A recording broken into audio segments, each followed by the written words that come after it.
축구 대표팀이 두 차례의 경기를 가졌습니다. 먼저 치러졌던 경기는 러시아 월드컵 아시아 지역 2차 예선 쿠웨이트와의 경기였죠? 네, 그렇습니다.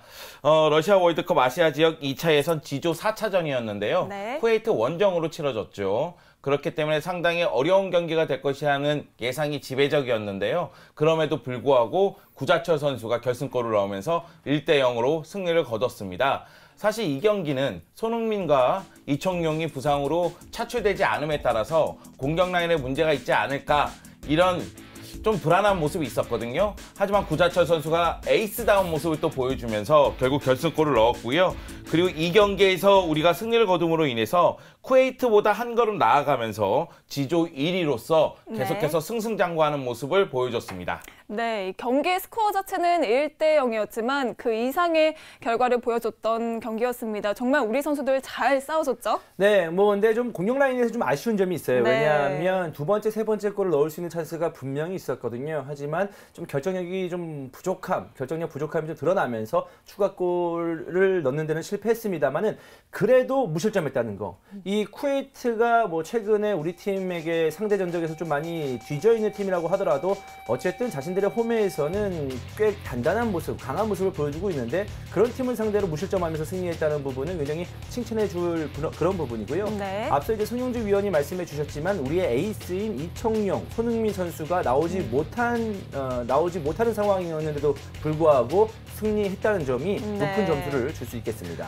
네, 쿠웨이트 원정에서 무실점으로 승리를 하면서 우리 대표팀의 발걸음도 한 걸음 더 가벼워졌습니다. 네, 2018 러시아 월드컵 아시아 지역 2차 예선에서 지조 1위를 달리면서 이제는 최종 예선으로 갈 가능성이 매우 높아졌습니다. 네. 그러면 순위를 화면을 통해 만나보시죠.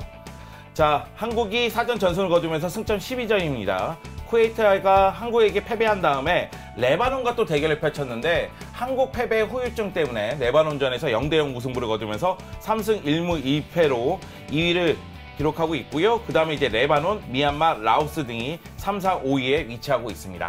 네, 이 발걸음이 가벼워서일까요? 이어서 그 자메이카와의 평가전에서도 굉장히 좋은 승부를 보여줬죠? 그렇습니다. 홈에서 열린 경기였었는데요. 이 경기에서 자메이카를 상대로 굉장히 기분 좋은 승리를 거머쥔 대표팀이 되겠습니다. 특히나 네. 이 승리 중심에는 지동원 선수가 있었는데요. 지동원 선수는 선발들 당시만 해도 슈틸리케 감독의 어떤 그 마지막 테스트 경기가 될 것이다. 지동원 선수에게 굉장히 중요하다라는 평가가 있었는데요.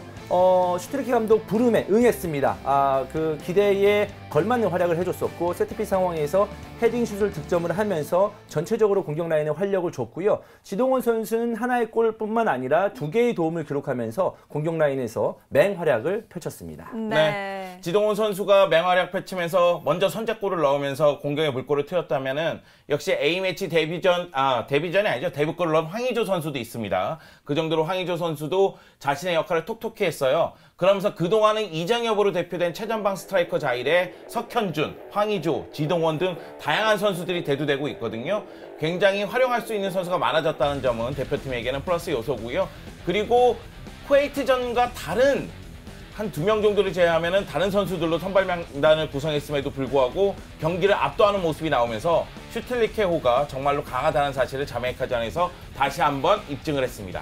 네, 정말 슈틸리케 감독의 마법은 어디까지일까요? 잠자고 있던 지동원 선수마저 깨웠습니다. 네, 슈틸리케 감독의 가장 큰 장점은 선수들에게 동기부여를 잘 부여해준다는 것입니다. 네. 사실 K리그 팀들이나 해외파, 이전에는 국내파와 해외파가 약간 좀 양분되는 좀 이질감이 있는 모습이었었는데 이제는 그런 모습이 없거든요. 그 와중에 지동원 선수가 부활하면서 득점에 성공을 했었고 또한 K리그에서 굉장히 좋은 모습을 보여줬던 황의조 선수마저 득점에 성공을 하면서 슈틸리케 감독이 평가전을 할 때마다 또는 월드컵 예선을 치를 때마다 가져가는 게 많은 그런 경기 내용들을 연속적으로 보여주고 있습니다. 네. 슈틸리케 감독이 자메이카전에서 승리한 다음에 그런 얘기를 했어요. 어떤 경우에도 대표팀 선수들을 A급, B급, C급으로 나누지는 않는다. 한 팀이다 이런 얘기를 했거든요. 그리고 지동원 선수도 경기 끝나고 인터뷰 할 때 그런 얘기를 했습니다. 대표팀에 와서 분위기를 봤는데 모든 선수들이 언젠가 자신에게 기회가 온다. 이 기회를 살려야 된다는 생각을 갖고 있고 그것은 주전 경쟁으로 이어지고 있다고 얘기를 하더라고요. 네. 그런 요소들이 결국 하나로 복합적으로 작용을 하면서 현재 승승장구하고 있는 슈틸리케호의 모습이 되고 있습니다. 네, 슈틸리케 감독 부임 후 1년 정도가 지났는데 선수들뿐만 아니라 경기 자체에 대해서도 호평이 이어지고 있습니다. 결과가 말을 해주고 있죠. 네, 지난해 10월 10일 날 파라과이전에서 데뷔한 이래에 슈틸리케 감독의 성적이 굉장히 좋습니다. 총 정적을 본다면 22전 16승 3무 3패를 보여주고 있고요. 그리고 39득점 8실점, 거의 압도적으로 득점이 많은 모습을 보여주고 있고 수비가 거의 실점을 하지 않는 경기 결과를 매번 자아내고 있습니다. 대회 성적은 2015 아시안컵 준우승에다가 2015 동아시안컵 우승을 거머쥐고 있지요. 물론 이제 우리보다 한 수 아래인 팀들과 경기를 하면서 승률도 높다라고 말씀드릴 수 있겠습니다만은 지난 월드컵 얘기를 좀 하고 싶은데요. 네. 지난 월드컵 하기 전에 우리나라 대표팀이 월드컵 직전에 펼쳐진 평가전에서 매번 패했었거든요. 근데 사람들이 본 게임에 가서 잘하면 된다라는 그 시각이 있었는데 네. 본 게임에 가서 아예 망가졌었잖아요. 근데 월드컵의 어떤 성적 팀들을 본다면 알제리는 16강에 올라섰는데 월드컵 직전의 성적이 굉장히 좋았습니다. 결국 평소에 잘해야 중요한 대회 때도 성적이 좋거든요. 그렇기 네. 때문에 슈틸리케 감독의 이런 행보는 굉장히 보기 좋다고 말씀드릴 수 있겠습니다. 네. 슈틸리케 감독의 가장 큰 장점은 제가 보기에는 대표팀에게 이기는 법을 가르쳤다는 거예요.